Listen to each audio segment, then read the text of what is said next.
Hey tout le monde!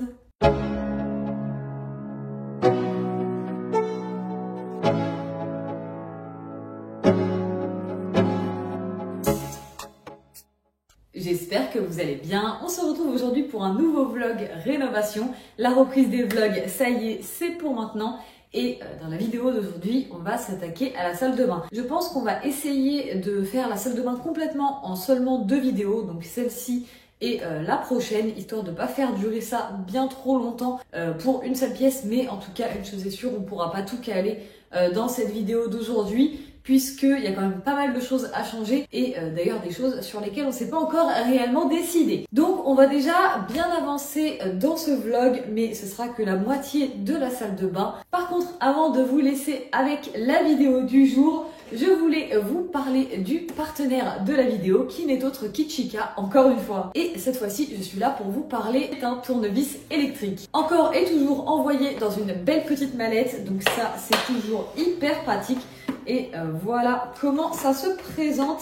On a évidemment une notice toujours disponible en français, ça ne change pas. On a également le câble ici USB-C pour recharger la visseuse et on a, comme vous pouvez le voir, déjà pas mal d'embouts ou même de forêts, donc plein de possibilités. Mais je vais vous montrer ça d'un petit peu plus près. C'est vraiment le type d'outil dont on a besoin quand on fait ne serait-ce que des petits travaux ou du montage de meubles. C'est quand même nettement plus pratique qu'une grosse visseuse, ça je vous le confirme. Étant donné la petite taille de l'outil, ça passe beaucoup mieux dans plein de recoins comparé à la visseuse qui des fois ne passe pas du tout et le tournevis non plus, donc ça peut être la solution. En plus, il est très facile de mettre et d'enlever les embouts. On a évidemment le petit bouton ici pour changer le sens de la rotation.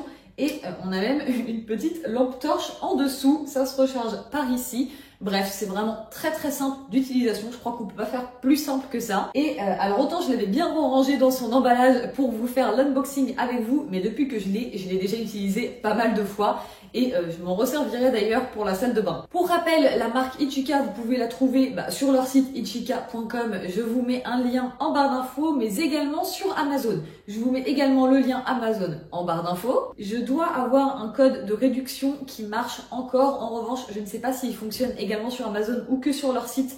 Mais dans tous les cas, je vous le mets à l'écran. Comme ça, si jamais vous avez envie de vous laisser tenter par un outil, vous aurez ce code promo à disposition en sachant qu'ils ont une gamme d'outils quand même assez large. Il n'y a évidemment pas que des tournevis électriques. Je remercie Ichika pour la collaboration et sans plus tarder, je vous laisse avec la vidéo.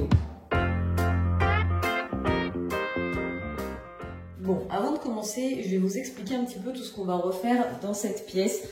Si possible, le tout en 2 vidéos, histoire de ne pas vous faire trop attendre dans les travaux, mais déjà je vais vous faire un récapitulatif de tout ce qui doit être fait. Désolée d'avance, ça résonne énormément dans cette pièce, vu que les plafonds sont un petit peu plus hauts. Je vais vous mettre en grand angle, je pense que ce sera plus facile d'ailleurs pour que vous voyez un petit peu mieux. Comme vous le constaterez là-bas, on a déjà quelques petits trucs qu'on a entassés dans le coin, mais bref. Donc, par rapport à tout ce qu'il y a à faire dans cette pièce, dans un premier temps, ce qu'on va attaquer, c'est la peinture. Ça, à vrai dire, je sais pas si je vous le filmerai parce que vu qu'on va refaire du blanc sur du blanc en caméra, ça sera pas hyper parlant. Mais cette pièce, c'est la seule du rez-de-chaussée qu'on n'a pas repeint dès qu'on a acheté la maison. Et alors déjà les murs sont blancs mat et vous le savez partout ailleurs on a mis du satiné et je trouve que c'est d'autant plus important dans une pièce humide. C'est mieux d'avoir des murs lessivables, c'est plus facile à l'entretien. Et puis de toute façon comme on n'avait pas repeint cette pièce, il y a plein d'endroits, je vais vous zoomer un petit peu, où les murs sont abîmés comme ici, de ce côté-là par exemple. Et ça c'est des petites choses que j'ai pas du tout réussi à enlever à la gomme magique ni rien, donc faut vraiment repeindre. Derrière la porte, pareil, c'est hyper noir. Donc le coup de peinture dans cette pièce ne sera pas de trop. En revanche, comme je vous le disais, blanc sur blanc en vidéo, ça va pas rendre de fou. Donc je pense que je vous filmerai pas ce moment-là, mais ça va être la première étape pour nous. Ensuite, comme je n'aime pas du tout ce carrelage depuis qu'on a emménagé, ça va être ça, la deuxième étape, recouvrir tout le carrelage de la douche par du béton ciré beige. Mais si je n'aime pas le carrelage ici, vous vous doutez bien que je l'aime pas trop non plus de ce côté-là. Donc, il va falloir aussi le faire au-dessus du lavabo. Mais on va pas garder 2 rangs de carrelage comme c'est le cas actuellement. On va en faire sauter un des 2. Celui du dessus, quoi, logique. Histoire d'avoir une crédence qui monte un petit peu moins haut et de pouvoir descendre le miroir. Parce que là, actuellement, le miroir, il est très haut, on se voit que le haut de la tête dedans et il monte beaucoup plus haut et ça sert à rien. Donc on aimerait bien descendre le tout, mais de toute façon le miroir là, il va changer. Les meubles qui sont là, les 2 meubles gris, ils vont changer. Toutes les petites décos d'ailleurs, comme le truc à savon qui est en train de perdre tout son doré, qui est hyper abîmé.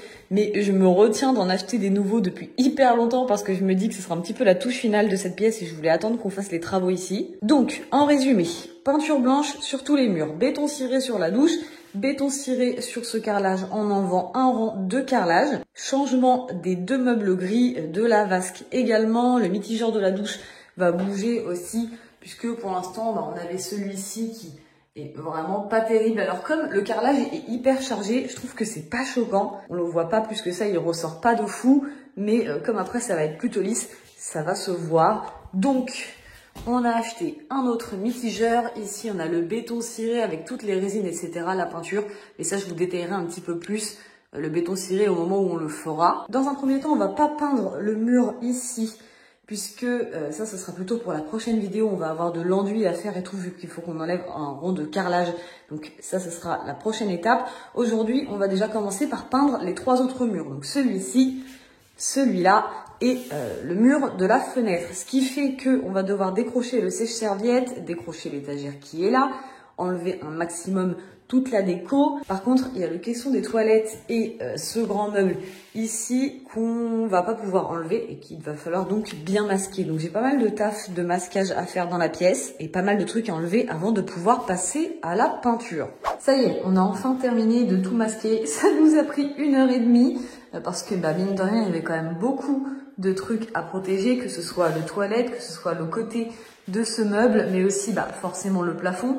Et puis comme le plafond est très haut dans cette pièce, il est à quasiment 3 mètres de haut, même avec l'escabeau, dans certains recoins, on n'arrivait pas à accéder, donc j'ai dû monter sur les épaules de mon copain qui est monté sur l'escabeau.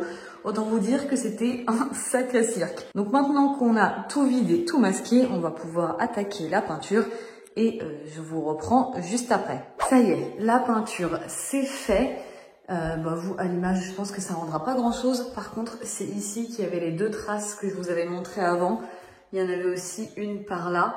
On les voit plus du tout, donc une couche de peinture, ça a largement suffi. C'est nickel, on est content. Maintenant, il faut attendre que ça sèche. Mon copain a été fermer l'eau à l'extérieur, donc maintenant, on va venir démonter le mitigeur pour déjà vérifier que celui qu'on a acheté corresponde bien au niveau des raccords. Et pareil, on a acheté des petits bouchons aussi à mettre. On n'est pas très sûr de la taille. Donc on va pouvoir tester tout ça pour voir si c'est bon. Parce que demain on est dimanche. Donc si jamais on n'a pas les bons bouchons, faut qu'on s'en rende compte maintenant.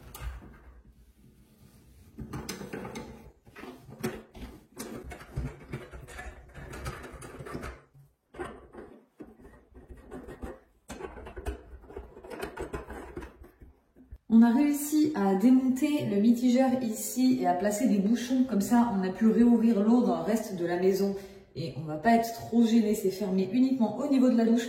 Par contre, il y avait une quantité de calcaire derrière le tuyau d'eau chaude, c'était assez impressionnant. Autant vous dire que je comprends mieux pourquoi avec l'eau chaude on avait très peu de pression, c'est normal, c'était quasi complètement bouché. Maintenant la peinture est sèche, ou en tout cas quasiment je pense en surface parce que ça doit faire bien 3-4 heures qu'on l'a fait quand même. Donc je vais m'occuper d'enlever tous les scotch. Il va falloir aussi que je décroche ici tout ce qui est collé dans la douche, le petit truc là-haut qui tient le pot de douche, l'étagère et le truc à raclette. Demain matin, je pense, mon copain va s'occuper d'enlever les joints de silicone, celui-ci et celui-là, parce que évidemment le béton ciré n'accrochera pas sur du silicone, donc il faut bien tout enlever. Il faudra aussi protéger tous les contours de douche, donc il va y avoir une étape scotch de masquage. Mais là, il va bientôt faire nuit, donc je vais me contenter d'enlever tous les scotch et toutes les protections qui sont déjà en place. Mon copain est sorti, mais quand il rentrera ce soir, je lui demanderai juste de rebrancher le sèche-serviette histoire que ça chauffe un peu dans la pièce parce que là, on a fait sécher la peinture en ouvrant la fenêtre. Je peux vous dire qu'il fait super froid. Donc mission maintenant, enlever tout le scotch, commencer peut-être à en replacer autour de la douche et ce sera terminé pour aujourd'hui.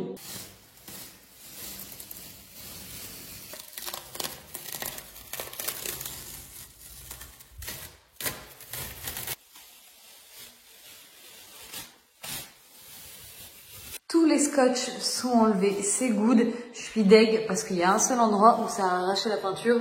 C'est ici en bas de ma petite planche du coffrage qu'on avait fait donc autour des toilettes. Donc là, je vais devoir remettre un petit coup de peinture par là. Sinon, pour le reste, tout s'est plutôt bien enlevé. Ici, il y a eu une petite coulure là sur la plainte, mais ça, je vais juste passer un petit coup d'acétone, ça va partir. Voilà, nickel. Mon acétone est rose, c'est normal.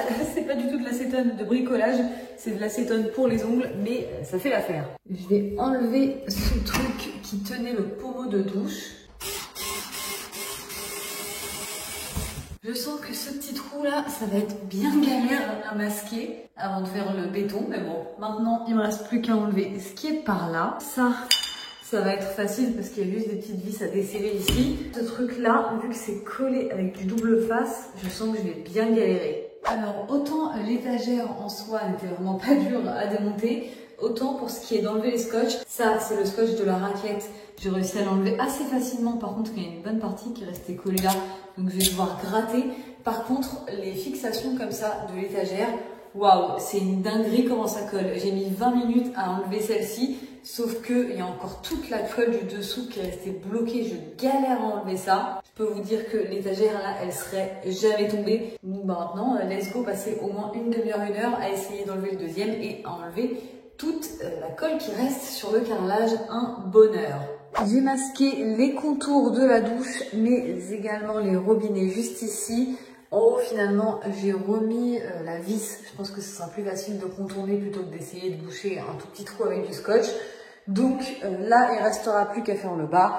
Mais comme je vous l'ai dit juste avant, mon copain va s'en occuper demain matin. Comme ça, on pourra finir de protéger. C'est pour ça que j'ai gardé ici les sacs poubelles que j'avais utilisés pour masquer notamment les toilettes. Comme ça ira dans le bac de douche. Et demain, on pourra donc attaquer l'étape béton ciré. Enfin, avant ça, il y aura le primaire, mais je vous explique tout ça dès demain. Jour 2 du chantier salle de bain. On a ce matin gratté les joints en silicone tout autour du bac. Et j'ai terminé en protégeant tout ça.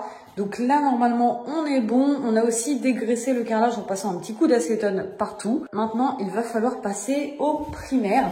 Primaire qui est une des nombreuses étapes qu'on va avoir à faire.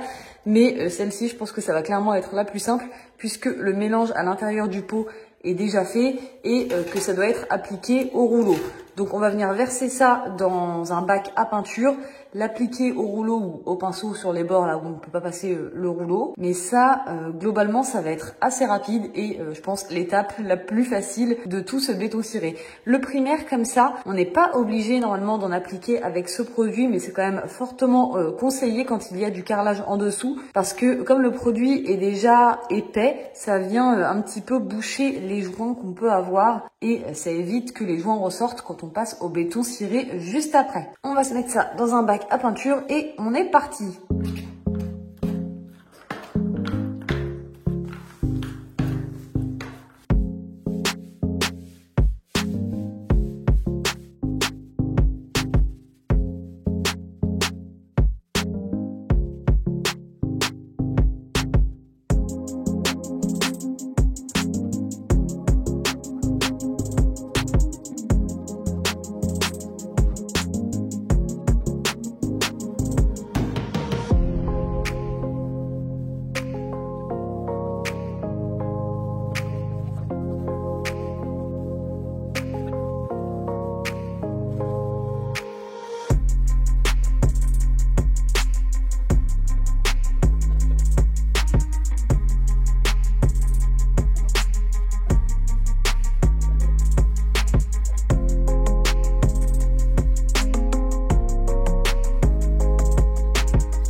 Étape primaire validée, maintenant il ne reste plus qu'à attendre 3 heures que ce soit bien sec pour passer au béton. Le béton, lui, il va falloir le mélanger. Si je dis pas de bêtises, je crois que c'est à part égale entre la poudre et l'eau, mais il va falloir qu'on regarde bien les doses. En termes de couleur, on est sur du beige. Le nom c'est calcaire, mais alors pour l'avoir vu en magasin, ce beige, il est un petit peu rosé. J'espère qu'il le sera pas trop, c'est un peu ma crainte par rapport à cette couleur, mais de toute façon on ne le saura que quand on l'aura appliqué. Et par contre le primaire était vraiment très granuleux, un petit peu comme vous savez la peinture avec du bicarbonate de soude dedans. Du coup ça m'a éclaboussé partout sur mon pull avec le rouleau. J'en ai absolument partout. Il va falloir que j'aille me secouer dehors. Et comme ça a déjà commencé à sécher, j'espère que je vais pas trop galérer à l'enlever. On se retrouve, il fait quasiment nuit, donc je vais me dépêcher un petit peu, mais on est à l'extérieur pour faire le mélange, histoire de pas en mettre partout. Ici, on a 5 kilos de produits pour, tout à l'heure je vous ai dit moitié-moitié, mais non c'est pas ça, il doit y avoir 33% d'eau par rapport du coup au produit. Et donc là pour 5 kilos de poudre, on va mettre 1,65 litres d'eau. Et ensuite, on va mélanger tout ça avec la visseuse et un mélangeur.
Le lendemain midi et c'est toujours pas sec. Voilà ce que ça donne. Bon, en haut c'est plutôt sec, mais en bas ça ne l'est pas du tout.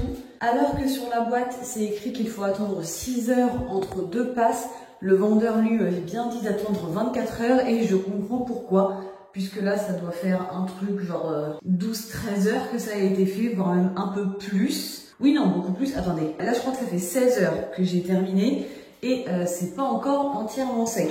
Entre chaque couche, j'enlève le scotch de masquage partout sauf au niveau du sol, puisque ici de toute façon les bords, il y aura des joints en silicone, donc ça va le faire. Par contre sur les côtés ici, comme je veux que le bord reste bien propre, j'enlève le scotch de masquage entre chaque couche quand c'est pas encore sec pour éviter que ça arrache et que ça m'écaille tout le béton ciré. Maintenant, je vais attendre la fin de journée, que ce soit bien sec, pour pouvoir enchaîner la deuxième couche. Mais contrairement à la première, je vais pas faire les deux côtés d'un coup, parce que sinon, l'angle au milieu, c'était hyper galère. Dès que je lissais d'un côté, j'abîmais de l'autre. Donc le plus simple, ça va être de faire un côté, puis l'autre, une fois que le premier côté sera déjà un petit peu sec. On est le lendemain de ce que vous venez de voir. J'ai finalement fait la deuxième couche sur toute cette partie-là sans vous filmer, puisque de toute façon, vous avez déjà vu le plus important. Et au pire, je vous filmerai la deuxième couche sur cette partie-ci. Étant donné que ça a séché très tard hier soir, j'ai dû aussi le faire très tard, donc il faisait nuit, la qualité aurait été vraiment pas folle. Vous pouvez le constater, on voit beaucoup moins le carrelage ici sur le mur où j'ai mis une deuxième couche que sur ce mur-ci où il n'y a qu'une seule couche. En revanche, je trouve qu'on le voit quand même encore un petit peu ici, alors pas partout mais à certains endroits. Et là, je suis en train de regarder à travers mon téléphone et je trouve que ça se voit beaucoup plus en vidéo que dans la réalité. Mais bon, écoutez, c'est pas grave, au moins ça me permet de vraiment vous montrer. Donc je pense que je vais pas avoir le choix, je vais être obligée de mettre une troisième couche sur ce mur, ce qui ne m'arrange pas de fou. Donc aujourd'hui, vu que je vais faire la deuxième couche de ce mur-là, je vais essayer de la charger un petit peu plus que d'habitude. Changement de plan, comme j'ai peur que les carreaux ici ressortent encore après la deuxième couche, comme ça a été le cas sur celui-là, j'ai préparé une toute petite quantité ici. Et ce que je vais faire, c'est que je vais venir reboucher juste tous les joints pour le moment. Et comme ça, demain, quand je passerai à la deuxième couche, il y aura eu ça entre deux pour combler les joints. Et je pense que ça ira. Et comme ça, j'aurai pas besoin de passer de troisième couche sur ce mur-là. J'ai enfilé mon pull et mon legging de chantier, ainsi que les claquettes de chantier, très important. C'est parti!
J'avais quand même réussi à oublier un recoin par là. Je m'en suis rendu compte une fois que j'avais coupé la caméra. Bref, ça c'est fait. J'ai mis quand même assez épais parce que j'ai vraiment peur que les joints ressortent. Donc là, si avec ça plus la deuxième couche après, on voit encore les joints du carrelage, franchement, je ne sais pas quoi faire d'autre. Mais je pense que ça va fonctionner. Donc ce que je vais faire aujourd'hui, du coup je pourrai pas passer la deuxième couche sur ce mur parce qu'il va falloir attendre que ça sèche. Donc ce soir, très tard comme hier, je vais faire ma troisième couche sur ce mur-là. Et moi, de mon côté, je vous reprends demain pour vous montrer ce que donne la troisième couche ici et pour qu'on fasse ensemble la deuxième couche de ce côté-là. Jour numéro, je ne sais plus combien parce que ça dure beaucoup trop longtemps cette histoire. Hier, j'ai fait la troisième couche sur ce grand mur-là. Et cette fois-ci, c'est bon. On ne voit plus du tout de traces du carrelage en dessous. Donc ça, je suis hyper contente. Il ne me restera plus qu'à poncer légèrement ce mur-ci. Par contre, j'ai poncé celui-là. Donc forcément, on voit encore bien les carrés que j'ai fait pour reboucher les joints. Mais j'ai poncé le plus gros et maintenant, je vais pouvoir passer à la deuxième couche. En espérant cette fois-ci que ce soit la toute dernière couche de béton ciré que j'ai à faire dans cette douche.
Des mouvements que j'ai réussi à faire de ce côté-là par rapport à l'autre côté. Attendez, je vais allumer la lumière. Est-ce qu'on voit un peu mieux? Ouais. Donc je disais, je suis un petit peu moins fan des traces que j'ai laissées sur ce mur-là comparé à celui d'à côté. Le truc, c'est que j'ai été plus embêtée par les arrivées d'eau et à la fin, j'étais très serrée au niveau de la matière que j'avais préparée. J'en avais préparé vraiment tout pile poil ce qu'il fallait. Et si j'avais envie de repasser à certains endroits, j'en avais plus. Mais bon, je pense qu'une fois que ça aura séché et après ponçage, ça ira. Je me demande juste si je serais pas obligée de refaire un petit coup dans l'angle, parce que là, en l'occurrence, l'angle, il me paraît pas propre, et en même temps, c'est pas évident à faire. Donc pareil, à voir demain quand ça aura séché. En attendant aujourd'hui, pour m'avancer, je peux peut-être déjà poncer ce côté-là, mais je vais attendre un petit peu qu'ici ça sèche pour pas que toute la poussière vienne coller dessus. Mais ouais, je pense qu'en fin d'après-midi, je vais poncer ce côté-là. Comme ça, demain, je vous reprends pour vous tenir au courant de ce qu'il en est dans l'angle, de ce que ça donne ce côté-là sec. Et je vous montrerai le résultat final de cette face-là poncée et tout et tout. La deuxième partie de la douche est sèche et poncée. Donc, j'en ai profité aussi pour enlever toutes les protections, également celles qui étaient dans le bac de douche. Mais comme ça fait pas 24 heures que j'ai fait la couche sur ce mur-là, on va pas passer au vernis maintenant. En attendant, histoire de pouvoir avancer quand même, je pense qu'on va déjà enlever les baguettes en alu là qui sont tout autour de ce carrelage-là. Et je vous avais dit qu'on allait enlever un rang de carrelage pour n'en garder qu'un seul, sachant que chaque carreau fait 20 cm sur 20. Là, on a donc une crédence qui fait 40 cm de haut. Mais en enlevant une rangée et en ne gardant seulement 20 cm, mon copain avait quelques doutes sur le fait que ce soit un petit peu bas. Et à vrai dire, moi aussi. Donc, ce qu'on va faire, c'est peut-être plutôt directement couper la rangée du haut, quasiment au milieu. À voir, on va déjà commencer par enlever les baguettes, tracer l'endroit où on aimerait couper le carrelage et il va falloir protéger tout ce qu'il y a à côté.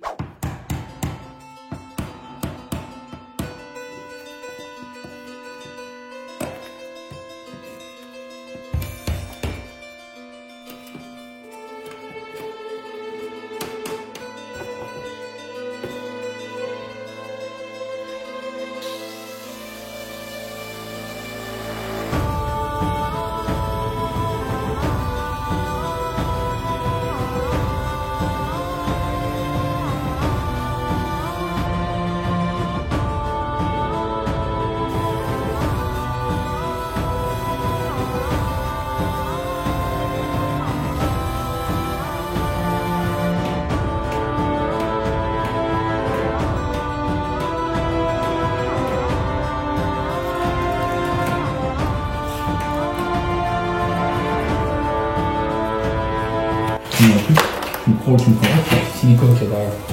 Oui, je le vois.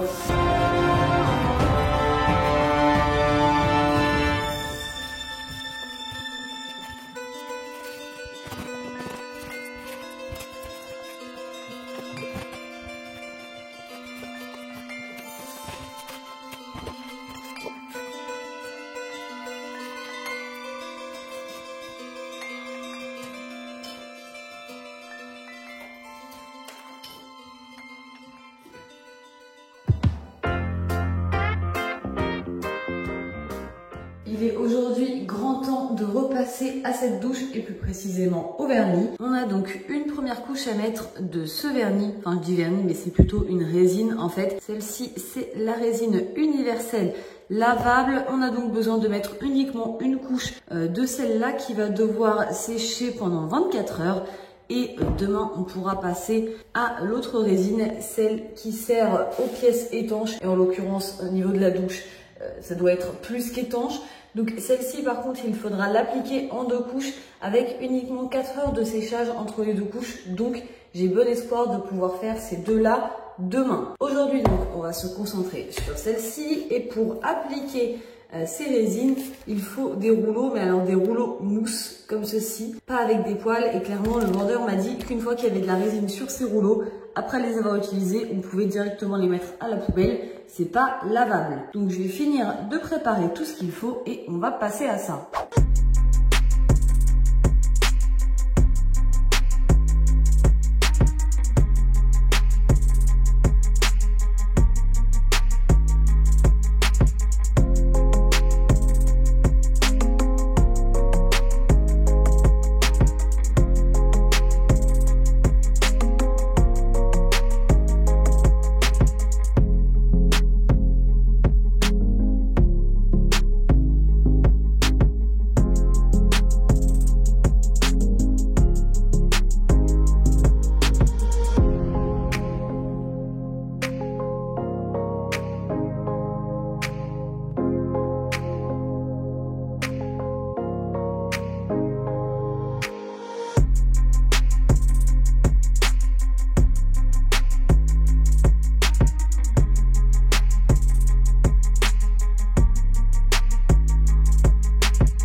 Ce vernis a laissé quand même pas mal de traces. J'espère qu'avec les 2 couches du vernis de demain, ça ira. En attendant, comme on ne peut plus avancer sur cette zone, on va s'occuper de celle-ci. Mon copain a réussi à démonter un petit peu le mitigeur juste pour le faire retomber dans le lavabo, mais sans couper l'eau, histoire qu'on ait accès au carreau. On a aussi enlevé le joint de silicone qui était là. J'ai tout protégé et je vais pouvoir appliquer ma couche de primaire.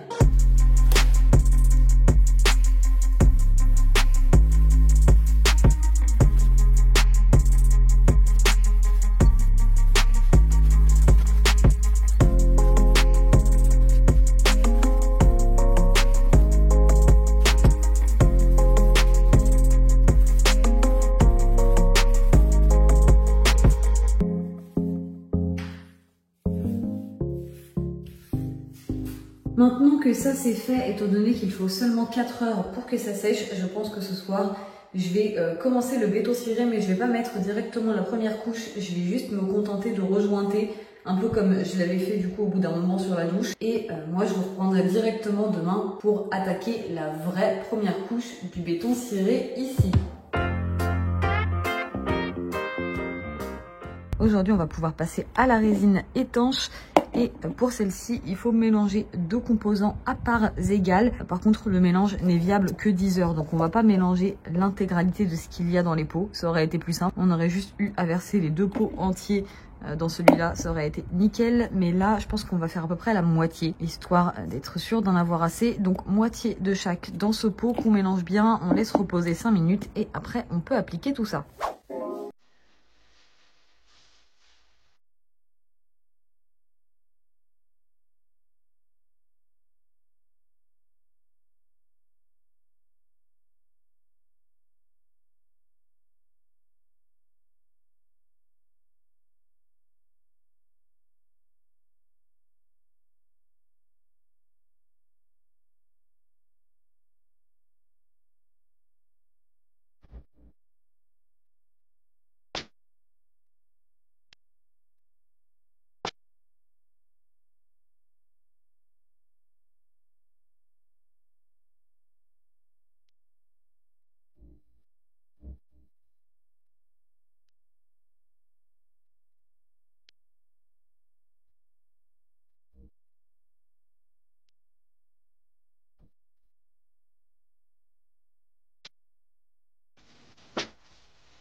Je vous reprends le soir très tard, je l'avais fait bien nuit, donc je sais pas si la qualité de la vidéo sera terrible, mais du coup on a fait la 2e couche de vernis 4 heures après la première, comme c'était exactement la même chose que la première, bon bah je vous ai pas refilmé ça, c'est sec au toucher, mais il va falloir attendre 3 à 4 jours avant de réouvrir l'eau ici, pour que ça soit sec vraiment à cœur.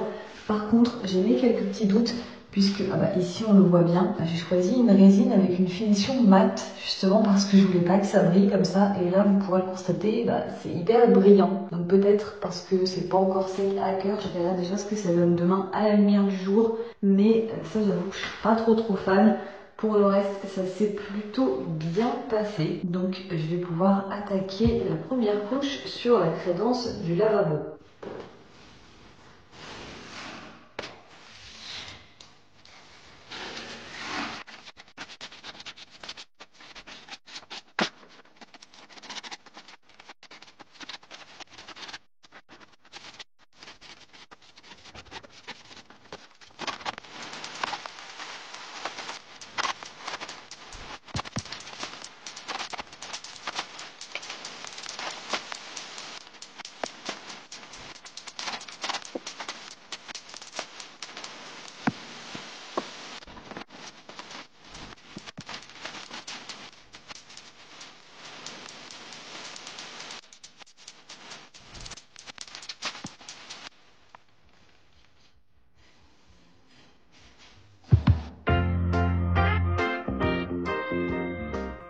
J'ai fait mes 2 passes de béton ciré ici, j'ai poncé aussi la deuxième, donc là on est tout bon. La prochaine étape ce sera le vernis, mais puisque vous avez déjà vu tout ça pour la douche, je vais pas vous le refilmer ici, ça va être exactement la même chose. Juste avant de faire le vernis, je vais m'occuper du placo juste au-dessus qui va avoir besoin d'une couche d'enduit et ce sera déjà une bonne chose de faite. Dans quelques heures, dès que ce sera sec, je pourrai poncer et passer une deuxième couche. Perso, je préfère passer des couches fines, quitte à en mettre plus que charger dès le début. Donc je sais pas si ça va le faire en 2 couches ou si je serai obligée d'en mettre 3. Mais en tout cas ça va se faire assez tranquillement. Donc j'avance là-dessus et sur le vernis de mon côté. Et je vous retrouverai quand il y aura des nouvelles par rapport à la douche. Ça fait plusieurs jours maintenant que je vous ai laissé la douche. Ça y est, ça fait 4 jours qu'elle a séché. Bon, par contre, le rendu est toujours aussi brillant à la lumière, malheureusement, mais sinon, ça rend plutôt bien. Hier, on s'est occupé des joints en silicone tout autour du receveur de douche. Il faut maintenant attendre 24 heures avant de pouvoir rouvrir l'eau ici. Donc je pense qu'on s'occupera de raccorder le mitigeur et de réouvrir l'eau seulement demain. Comme ça, on sera sûr. En attendant, de ce côté-ci, toutes les couches sont faites au niveau du carrelage. Au niveau de l'enduit également, comme vous pourrez le constater, finalement 2 couches, ça a suffi. On a un rendu bien lisse. Et surtout, on en a profité pour décrocher le miroir. Vu qu'on sait que le prochain sera plus petit et fera pas du tout la même forme, je voulais m'occuper de reboucher le trou des chevilles maintenant.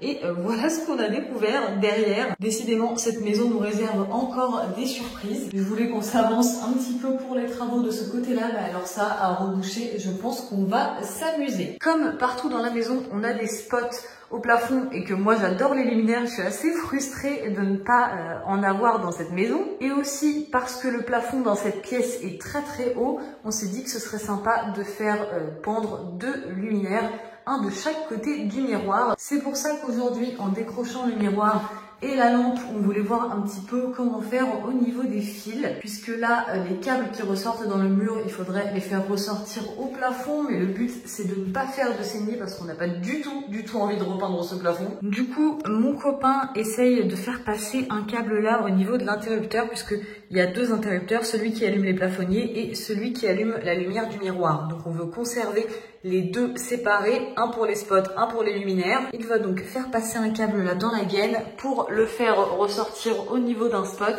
et venir le faire passer jusque là où on en a besoin. C'est assez technique pour le coup. Moi, tout ce qui est électricité, je ne gère pas du tout. Donc je me contenterai de vous tenir au courant. Mon copain a réussi à faire passer les câbles là où il voulait les faire passer.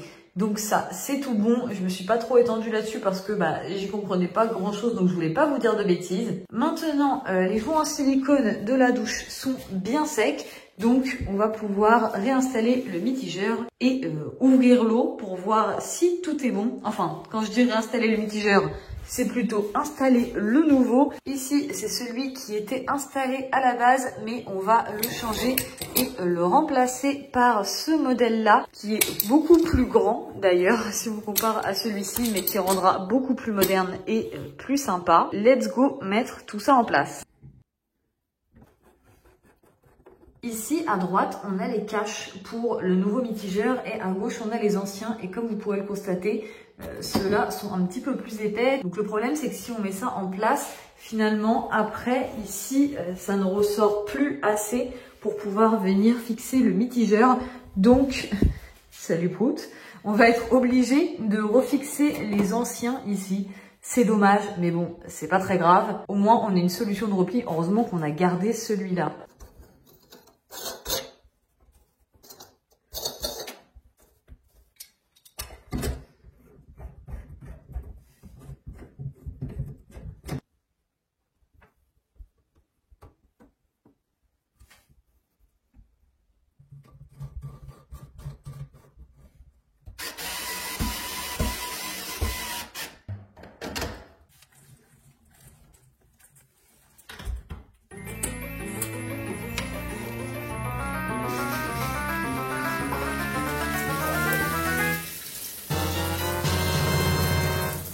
Maintenant que ça c'est installé et qu'on est sûr que tout fonctionne correctement, il faut que je réinstalle de ce côté-là tout ce qui était placé avant, c'est-à-dire l'étagère avec les produits, donc le gel douche et les shampoings.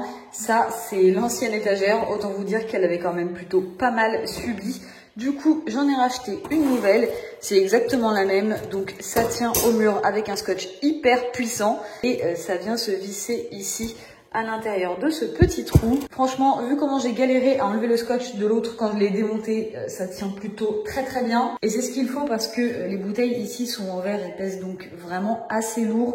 Il y a aussi la petite raclette ici à réaccrocher. Donc je vais pouvoir faire ça dès maintenant. J'ai fixé les deux petites attaches. Maintenant, j'enlève le fil de protection. J'enlève les protections sur le scotch et on est parti. Dans mes souvenirs, ça devait être quelque part par là. Je la place vite fait sans appuyer et je vais aller voir ce que ça donne d'ici. Donc là ça m'a l'air bien droit. Je vais pouvoir plaquer tout ça. Par contre avant les scotch là ils se voyaient presque pas sur le carrelage. Là sur le béton ciré ça se voit beaucoup plus. Donc je trouve ça quand même moins joli. Bon, à voir quand il y aura les produits à l'intérieur. Je vais juste enlever l'étagère histoire de pouvoir bien plaquer le scotch. À côté de ça je vais venir placer la raclette. Dans mon souvenir, elle passait un petit peu en dessous de l'étagère, comme ça. Après, j'hésite aussi à la mettre complètement en dessous. Faut que je vois ce que ça rend avec les bouteilles. Je vais demander de l'aide à mon copain et on s'est décidé, ce sera au milieu. Voilà ce que ça donne, je vais vous montrer de face. Après coup, je me dis que j'aurais peut-être dû mettre ça un tout petit peu plus bas. Je savais pas trop et comme je suis pas très grande de taille, c'est vrai que j'ai tendance à toujours mettre les trucs un peu plus haut en me disant qu'il faut pas trop que je m'adapte à ma taille, mais là c'est vrai que je les ai mis un tout petit peu plus haut que ce que c'était avant. Bon, le scotch se voit quand même beaucoup plus sur le béton ciré que ce que c'était le cas sur le carrelage, mais globalement ça va. Disons que déjà le plus gros est caché par les bouteilles. Maintenant il reste encore une dernière petite chose à faire pour terminer entièrement cette douche. Et c'est ce petit coin juste ici. Vous le voyez, l'ancien propriétaire a eu visiblement la flemme de mettre une baguette de finition de ce côté-là. Du coup, j'aime pas trop le rendu. Et comme on a récupéré des baguettes comme ça autour de la crédence du lavabo qu'on a démonté, on a essayé de couper un petit morceau. Maintenant, le problème, c'est que là-haut, comme c'était pas prévu de venir ajouter un morceau de ce côté, le bord n'est pas coupé à 45 degrés, donc on va pas pouvoir venir mettre ça comme on veut. Il va falloir venir recouper ici. Je vais donc venir protéger tout ce qu'il y a autour et on va essayer de venir couper ça avec la Dremel.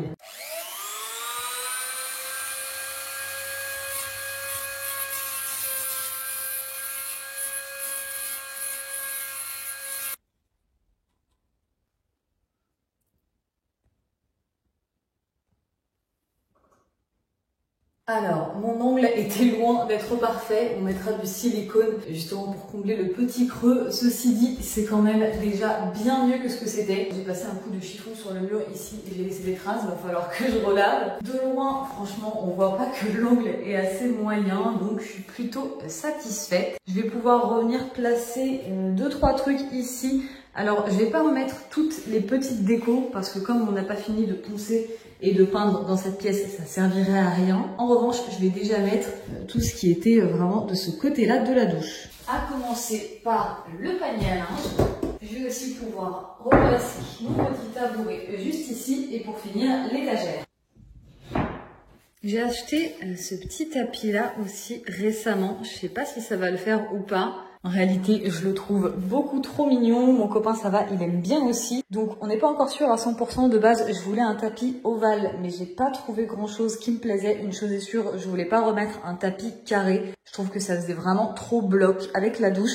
Donc, dites-moi ce que vous en pensez de ce tapis-là. Est-ce que je le garde? Est-ce que je le renvoie? Je pense que la décision sera prise d'ici le prochain vlog. Les serviettes ici, je vais également les changer. Si vous vous souvenez bien, c'était des bleus qui étaient placés là. Je vais en reprendre des beiges. Ça, pour le coup, j'ai pas besoin de racheter. On en a déjà. Mais je vous l'ai dit, pour l'instant, je place un minimum de choses qui se salissent.